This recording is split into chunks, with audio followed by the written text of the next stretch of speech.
Hello friends, मी आहे doctor विजय Gaikwad, MD homeopathy. गेली 24-25 वर्षापासून मी होमिओपॅथी प्रॅक्टिस करत आहे.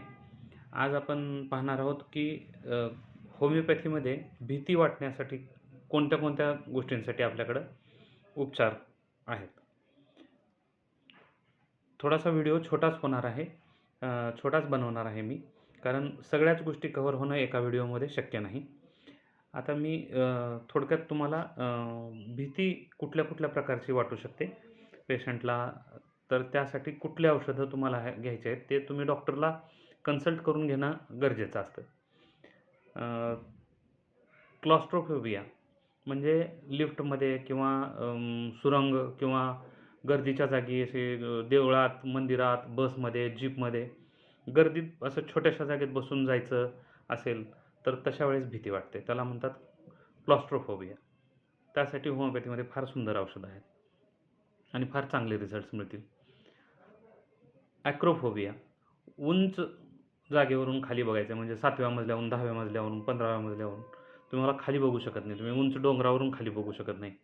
उंच पाळण्यातून गोल मोठे फिरणारे पाळणे आहेत, त्याच्यात बसायला भीती वाटते. त्याच्यानंतर अरॅक्नोफोबिया म्हणजे किटाणू, पाल असेल, स्पायडर असेल, म्हणजे झुरळ असेल किंवा मग मकडी असेल, तर अशा गोष्टीची भीती वाटणे. त्याच्यानंतर आहे ट्रॅपानोफोबिया म्हणजे इंजेक्शनची भीती वाटणे. यासाठी पण होमिओपॅथीमध्ये फार चांगले औषधोपचार सांगितले गेलेत. त्यानंतर आहे सायनोफोबिया. सायनोफोबिया म्हणजे फिअर ऑफ डॉग्स, कुत्र्यांची भीती वाटणे. त्याच्यानंतर निक्टोफोबिया, अंधाराची भीती वाटणे, फिअर ऑफ डार्कनेस. त्याच्यानंतर एरोफोबिया, हवाई यात्रा, विमान प्रवास किंवा असं उंच हवेत पाळण्यात बसणं, या मोठ्या मोठ्या जत्रेतल्या पाळण्यामध्ये बसण्याची सुद्धा भीती वाटणे. तर त्यासाठी सुद्धा होमिओपॅथीमध्ये फार चांगले उपचार आणि औषधं आहेत. ग्लासोफोबिया, सार्वजनिक जागी बोलणं, भाषण करणं, स्टेज फ्राईट ज्याला म्हणू आपण, त्यासाठी पण होमिओपॅथीमध्ये फार सुंदर औषधं आहेत.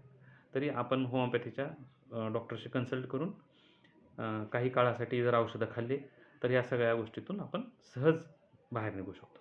थँक्यू.